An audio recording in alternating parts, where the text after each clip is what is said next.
Decades on, the topic of North Korea remains a touchy subject. The world has passed judgment. The country is beyond repair. Our preconceived ideas about the Democratic People's Republic of North Korea remain firmly in place. An erratic, Orwellian regime, paranoid, schizophrenic, a place of modern-day gulags. A red dynasty, long headed by a despotic film buff, and now by his son, whose portly appearance is topped with a singular haircut. And then there's the country's nuclear arsenal, a threat that makes the self-proclaimed innocent nations of the world tremble with fear. When it comes to North Korea, why do we so often resort to cliches? In light of the difficult and often tragic situation the country's people find themselves in, hyperbole seems rather inappropriate. We're often told that foreigners are not permitted into the country, that those who do manage to visit are not permitted to see much of anything, and that those who do manage to see something should remember it's probably fake.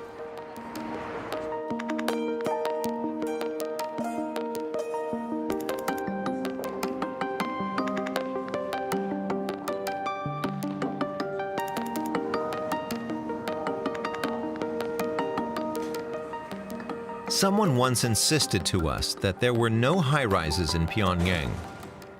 A disorienting claim, given that one of us was living on the 24th floor of a building on Kwangbok Street at the time.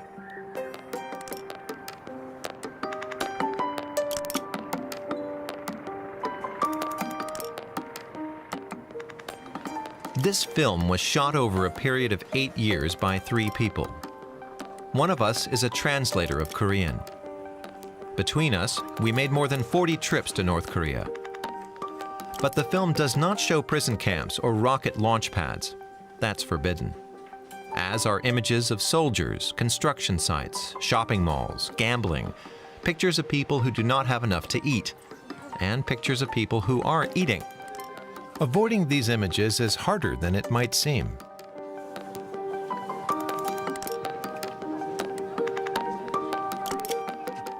Entering North Korea is still complicated, but foreigners are permitted to travel and explore the country, although they always have a local minder. Visitors are not required to proclaim their loyalty to the state, nor do they only see what the state permits them to see. And it's a myth that you'll never hear laughter in North Korea.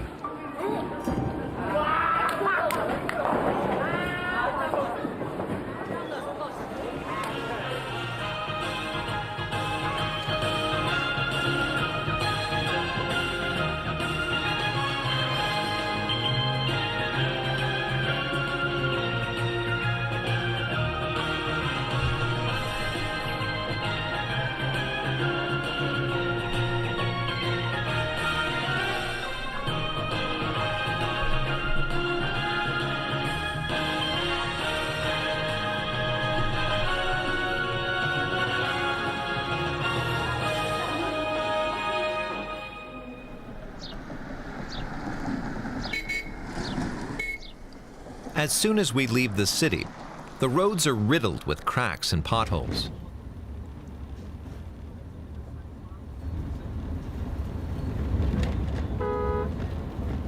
The bumpy journey is hard on drivers and vehicles. That could explain why broken down trucks and buses are a common sight.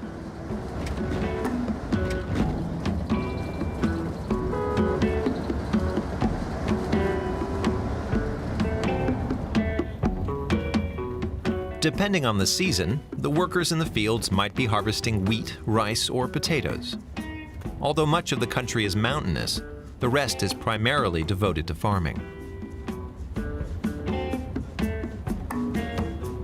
North Korea hopes to become economically self-sufficient someday. Every square meter of available land is put to use, even on the steep hillsides. But only barely 20% of the land is arable.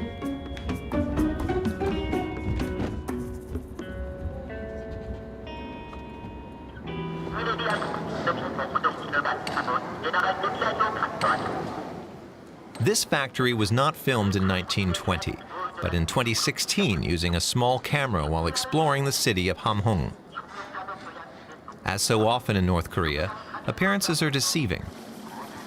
This is the country's largest fertilizer factory, which Kim Il-sung honored with more than 30 visits.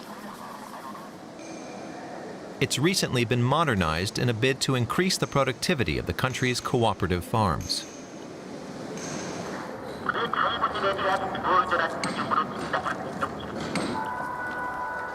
Cooperative farms like this one, with its familiar ox carts, geese and ducks, and the omnipresent red flags. Another visit to a collective farm a year later. It's raining and everyone has gone to seek shelter. The productivity chart proudly displays the farm's yields. We take shelter in the living room of one of the farm workers. She tells us about the bitter cold winters, hot summers, and the back-breaking work in the rice fields. Her son is 14. Small for his age, she admits, but the family has been through hard times. Her son was born just as the Great Famine was ending. Behind her, one of the country's ubiquitous historical melodramas is playing on TV. Then she launches into a vivid description of her visits to Pyongyang. In addition to the mausoleum of the great leaders, I visited the Museum of the Revolution, the amusement park near the leader's birthplace, the Revolutionary Martyrs Cemetery, the Science and Technology Museum, and the Grand People's Study House. I went everywhere.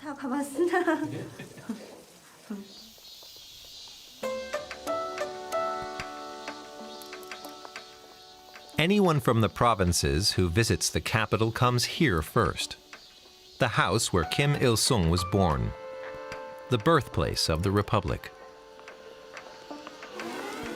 This is where it all started, they say. The great leader's training as a revolutionary, the resistance against the Japanese, the struggle against the evil landowners and collaborators.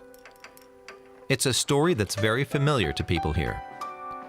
And as Kim Il-sung was the son of an ordinary peasant, he's also venerated as a role model.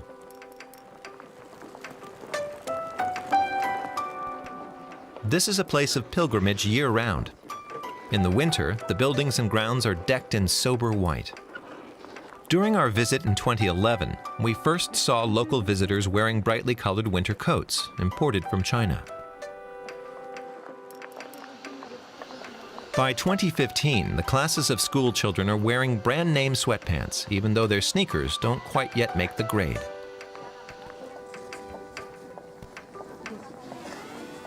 September brings the color of autumn and a pumpkin on the thatched roof. In Pyongyang, everything is bigger, more modern, more beautiful, we were told by the woman from the collective farm. The city has more of everything, more light, more shops, more food, more housing, more work, more education, more culture. Who wouldn't want to live here? The capital is more than the epicenter of the state, it's an icon.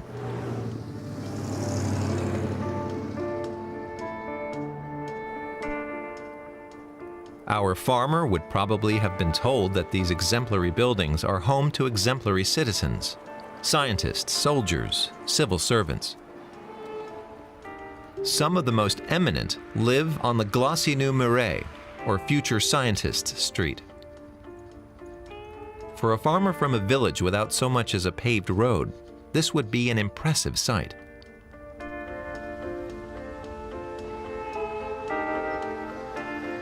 And the people who live here seem to have plenty of time for leisure activities.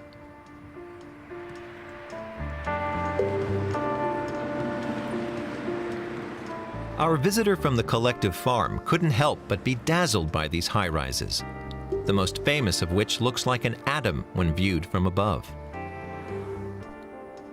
And by the new districts springing up around the city, built with the labor of the country's soldiers and workers.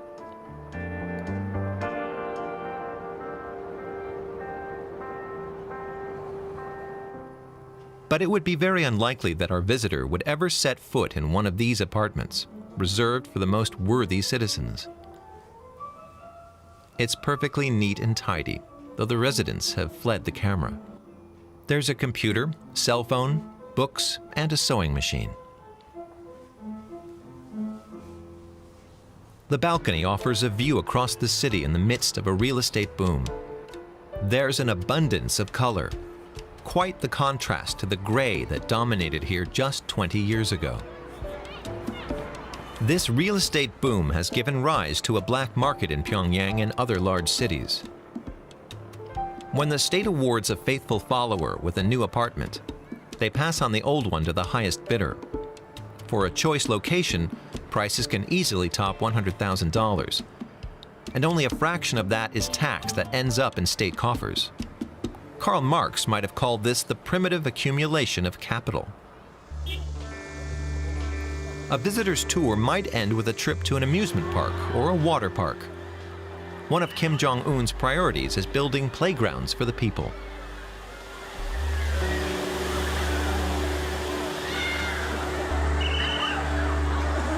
The entrance fee, equivalent of €2, isn't cheap by local standards, but everyone mingles and enjoys themselves. Even the adults get into the swing of things.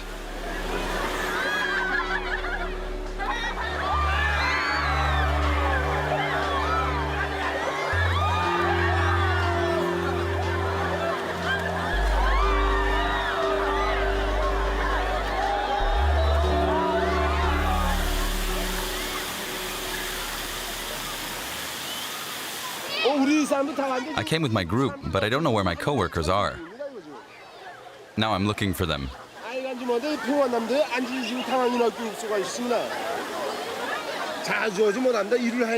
work at a large coal mine an hour away from Pyongyang. I can't come often because of my work. Today we visited the great leader's mausoleum, so I stopped by here. I like to come to Pyongyang to relax. After having fun like this, work comes more easily. What are you looking at? Go play. We've never been abroad, but now we have lots of water parks, even at home in our province north of Pyongyang.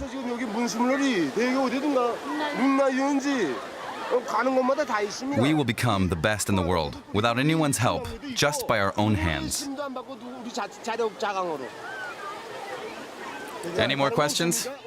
We're the best.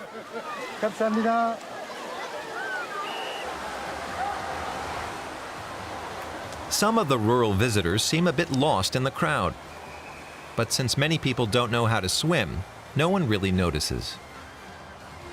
But on state television nowadays, people can even tune in to swimming lessons.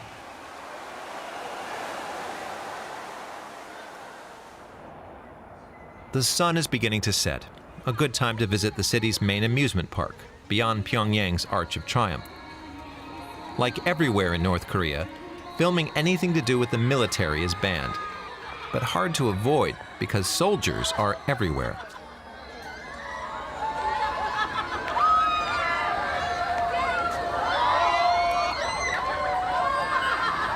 Some might call this nothing but bread and circuses, but it's far more than that. There's hardly a North Korean who doesn't dream of living in Pyongyang. And every resident of Pyongyang is terrified of being expelled from the city for some foolish mistake, forcing them and their family to live in exile for a few years or for the rest of their lives, in a place where they'll have less of everything.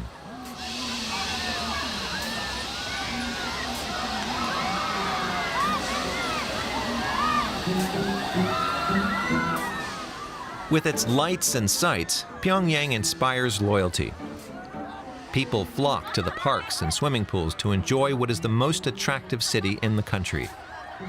And even the world, for the people who live here at least, since their world ends at the North Korean border.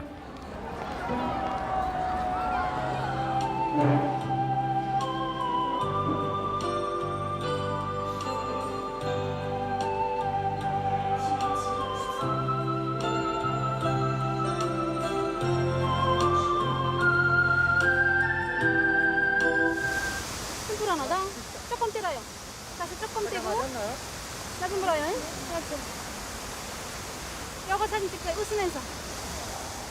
We've never witnessed a birth in North Korea, but we've seen plenty of weddings, or wedding preparations to be more precise, like this professional photo shoot where the happy couple is posing in front of Pyongyang's most iconic locations. It's monsoon season, which means 38 degrees Celsius and very humid. The bride and groom first went to the statues of the great leaders. Then we came to the flower park you see here, near the water fountains. Soldiers usually like to pose in front of military monuments, like the monument to the victorious Fatherland Liberation War. What the wedding video doesn't show are the many people who helped make this happy event possible.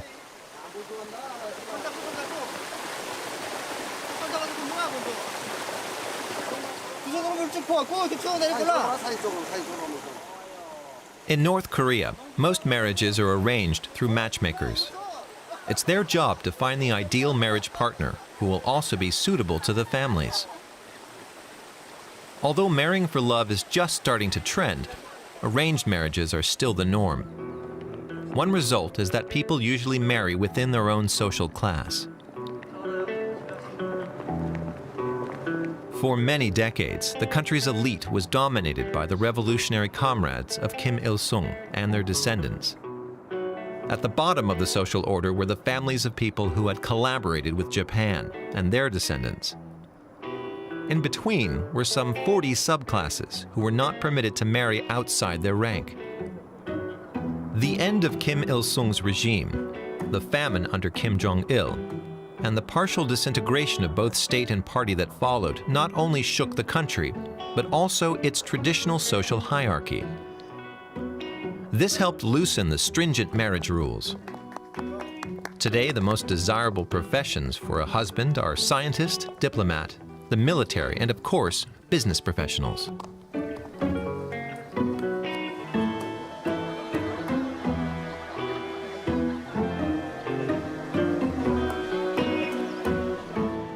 For years, women traffic police were highly sought after on the marriage market. But they're seen less often now, with the installation of traffic lights.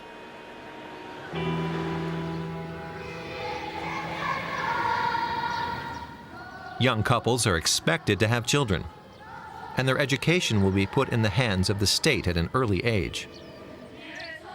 The country boasts a reported literacy rate of 100%, a success that is attributed to the revolution. The most important school subjects are math, physics, music, and singing, Korean, and the lives of the great leaders.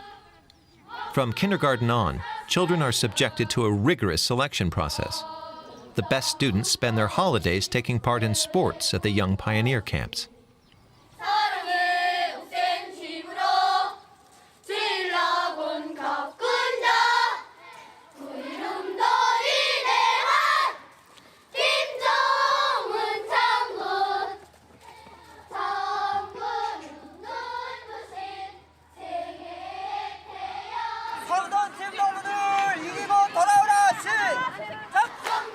When we arrive at the stadium, the competition is underway. Each side is cheering on its team. The young charges aren't wearing the standard lapel pins bearing the images of the great leaders. They're on holiday, and children under 16 aren't obliged to wear them.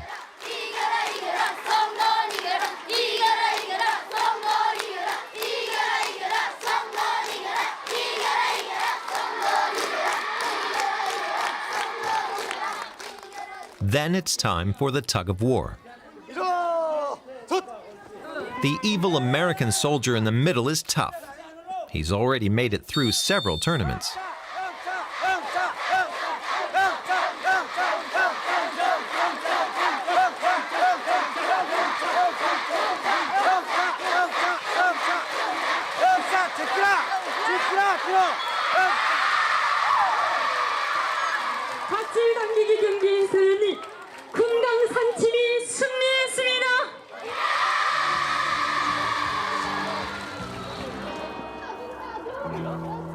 Finding a good husband, having a successful career, these topics are far more interesting to most North Koreans than the endless propaganda they're exposed to. Getting married is important, and it's also the focus of the sitcoms that are broadcast on a giant screen near the central railway station. Locals stand here to watch them in the middle of December, even in a chilly minus 15 degrees Celsius.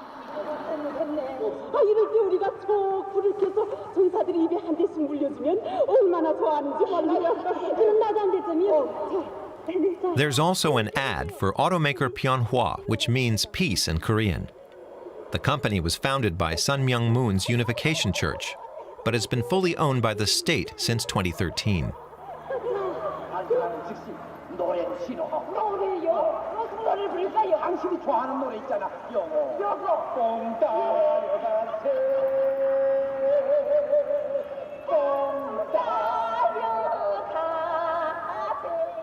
The sitcoms portray a politically correct world. The individual matters only as a part of the collective, where being a good worker is what counts.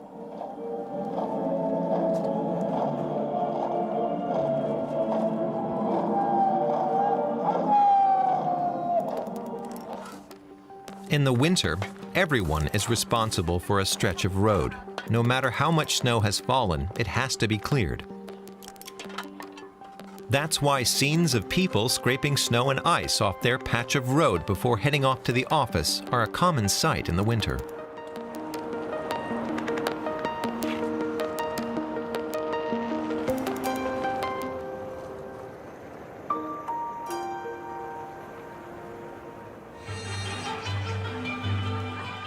For some unknown reason, we had to wait for years before our guides allowed us to film in parks.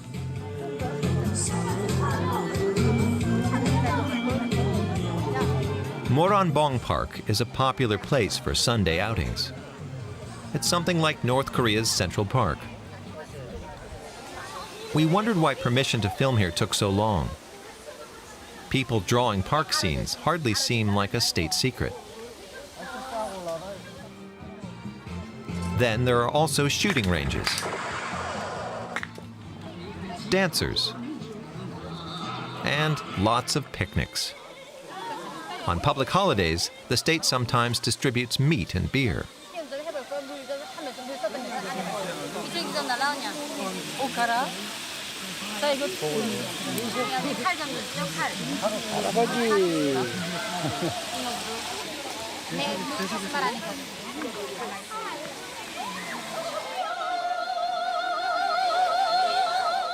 These pensioners, free of family and professional obligations, are enjoying a day out.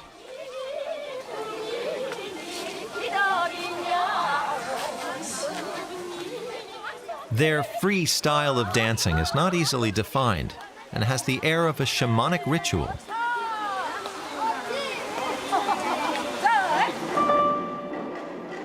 In 1956, filmmaker Chris Marker, who was part of the first French delegation to visit the North after the Korean War, recorded almost identical scenes of workers dancing by a train factory.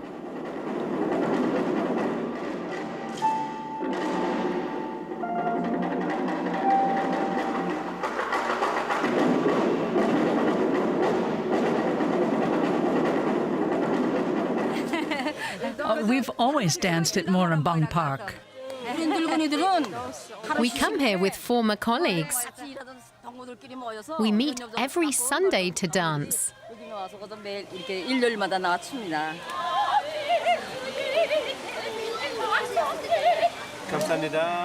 Thank you.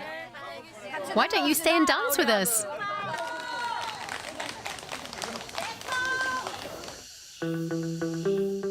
The district next to the park is nicknamed Little Dubai. At first sight, it looks like a kind of commuter suburb, but appearances are deceiving. All sorts of things are hidden behind these tinted windows. Electronics stores, pharmacies, banquet halls, supermarkets, and a huge selection of bars and restaurants.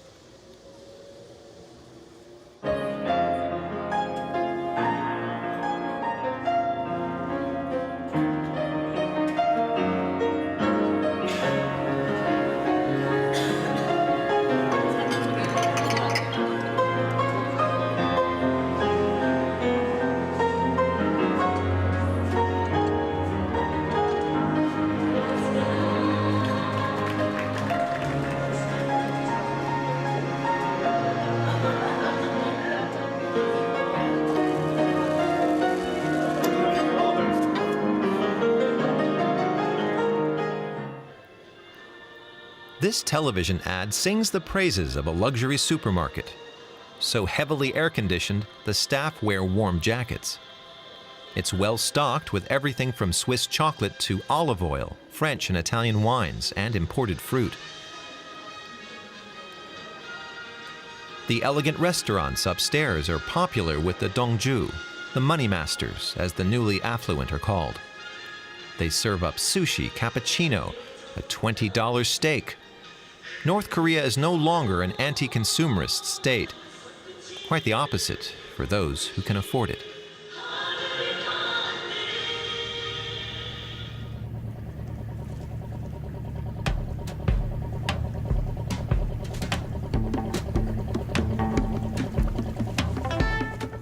North Korea's party newspapers don't publish restaurant reviews yet, but given the number of restaurants, barbecue joints, and snack bars cropping up everywhere around the country, that's probably not too far off.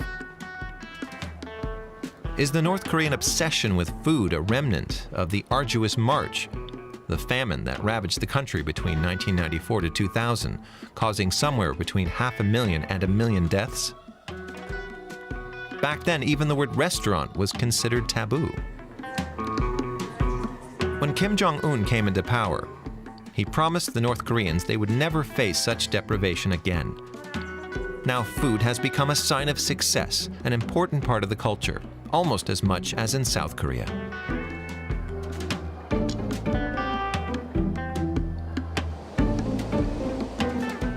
We come across a 2018 press release from the official North Korean news agency.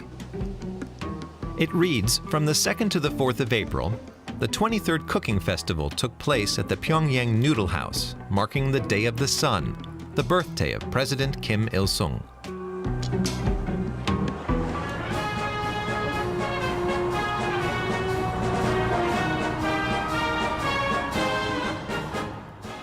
If there's anything North Koreans excel at, it's parades. Each time, military experts around the world scrutinize the missiles mounted on the vehicles, imported in violation of UN sanctions. Others analyze the slogans or ponder the differences between parades over 3 generations of rulers, Kim Il-sung, his son, and his grandson. But there's one constant over the years: the images of North Koreans cheering on their leaders.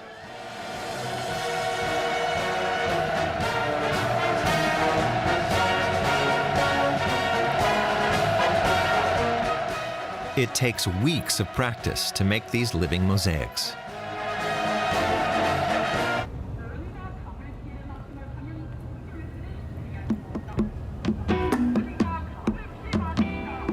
Normally, filming rehearsals is forbidden. North Korea only likes to display finished products, be it a choir, a painting, a missile, or a reform. But it's a tempting scene. Since 5:30 in the morning, students have been out on every square in the city, practicing for the upcoming parade.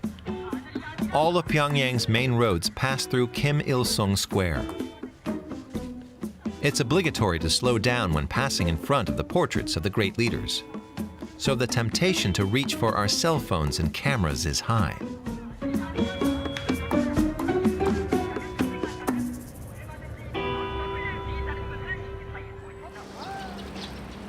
We observe the portraits as they observe us. During our first visits here, we were like many foreigners, intrigued by their omnipresence.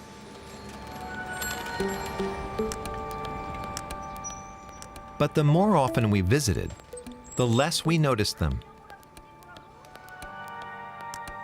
The same does not apply to North Koreans. Cyclists are required to dismount from their bikes and look upon the statues of their leaders. Cars must slow down. Passers-by turn to gaze at the images. Shortly after Kim Jong-il's death, a young upper-class woman tried to explain what the leaders meant to her. "It's a bit like you with your Jesus," she said. "Except for us, Jesus would also be a member of the family."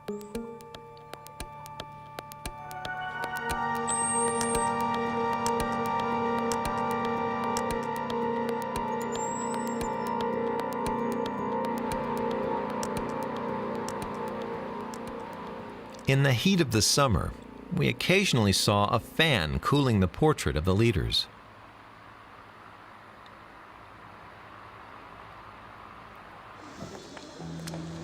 North Korean art, like this fresco near the entrance to a sports shoe factory, is designed to portray the country as the party would like to see it. It's not pure fiction, but more often more an aspiration rather than a reality.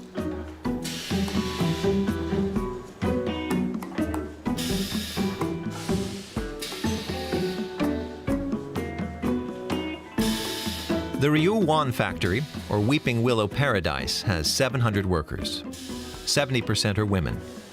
They produce 1.5 million sports shoes a year. It's assembly line work. For years, local products were conspicuous in their conformity. Now the factory is seeking to draw inspiration from foreign trends. In marketing jargon, this is what's called benchmarking.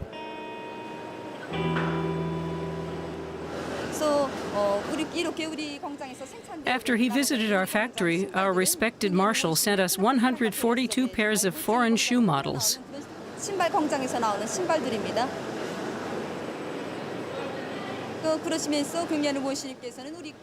He told us to display them at the workplace, next to the ones which had been done incorrectly.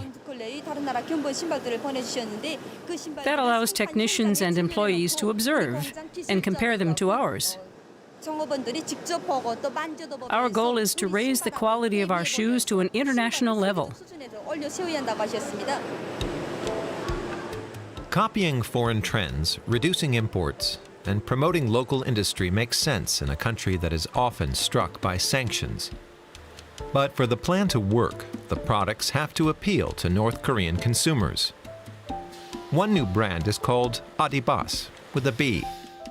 The shoes all sport 3 stripes. In North Korea, patriotism is still a key sales driver. Fashions are changing slowly too. In the early 1990s, a foreign ministry publication was still proudly defending the goal of a monochrome society, something between gray and brown. Times have changed.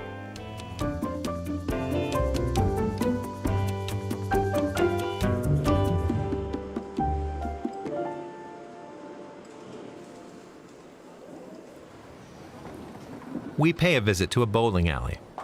Bowling, popular in the 1980s, has become trendy again.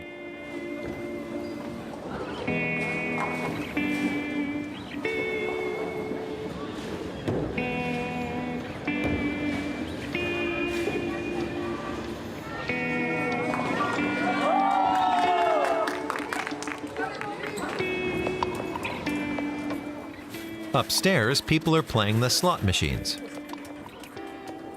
Downstairs, we get a good look at some of the latest fashions.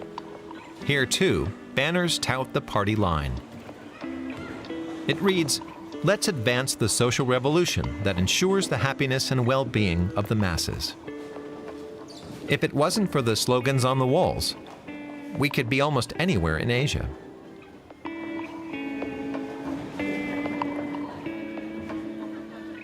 This young woman is an office worker. Everyone dresses to suit their body type and coloring. Some women have square shoulders and try to disguise them. The heavier ones try to dress in the color that suits them. And men do the same, don't they? Everyone knows best which clothes, shoes, and makeup to choose so they can look stylish. Have fun.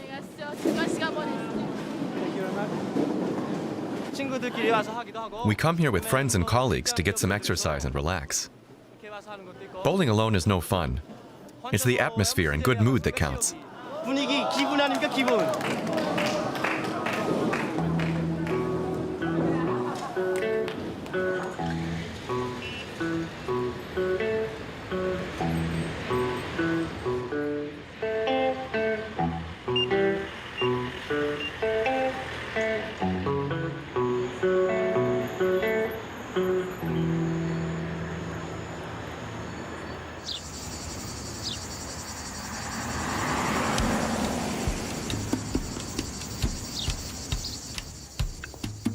At this rest area along the motorway, a bus full of Chinese tourists has stopped on its way to Kaesong, the city at the border to South Korea. In 2017, these visitors had all but disappeared due to sanctions. In 2018, they returned. Nearly 1,000 Chinese tourists come each day, drawn by the peace and quiet, the unspoiled nature, and perhaps a touch of nostalgia for a country that reminds them of China 40 years ago. Though it might come as a surprise, training for jobs in the tourism industry is very popular in North Korea nowadays. Over the long term, the country is hoping to increase the number of visitors by 30% each year.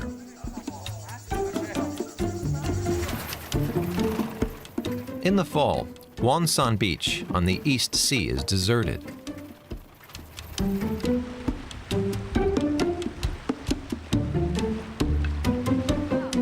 It's the off-season here. 2 soldiers have the beach to themselves. This time we're allowed to film them, since they're not in uniform.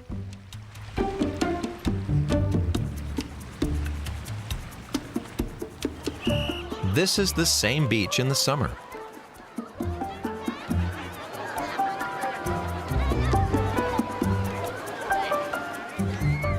On the right, the premium beach for affluent visitors.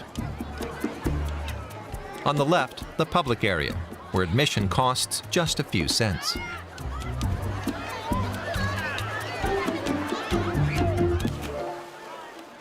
Whether it's a group of workers, a gathering of students, or entire families, everyone's enjoying themselves.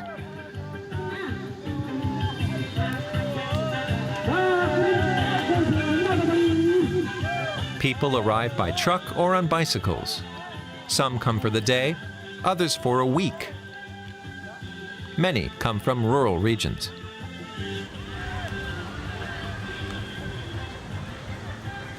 Okay, everybody, dig in.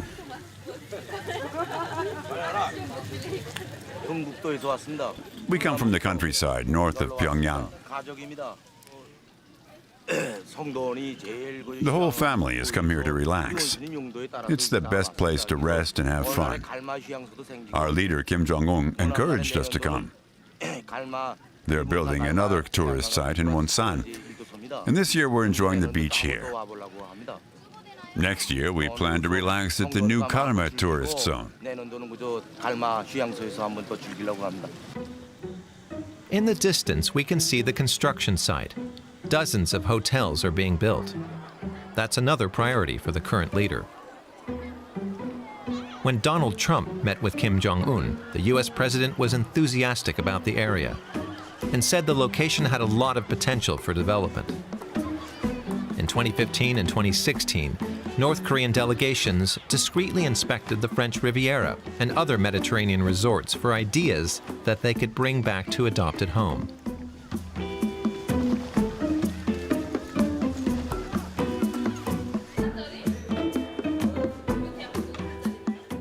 The manager of a famous local fish restaurant is pleased with what's happening.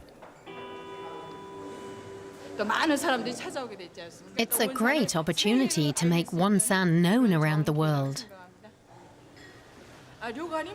There are lots of guest houses and small hotels.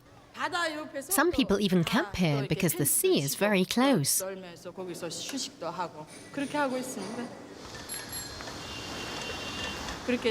I hope many French people will come here to swim and try our famous soup, of course.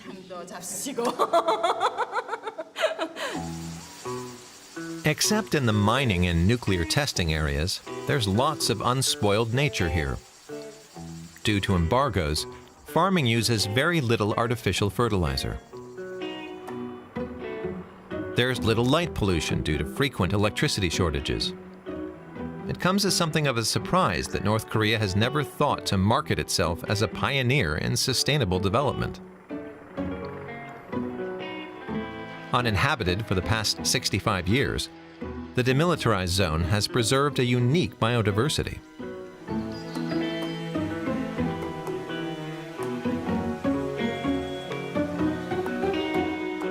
So far, Pyongyang doesn't seem inclined to take advantage of these natural assets.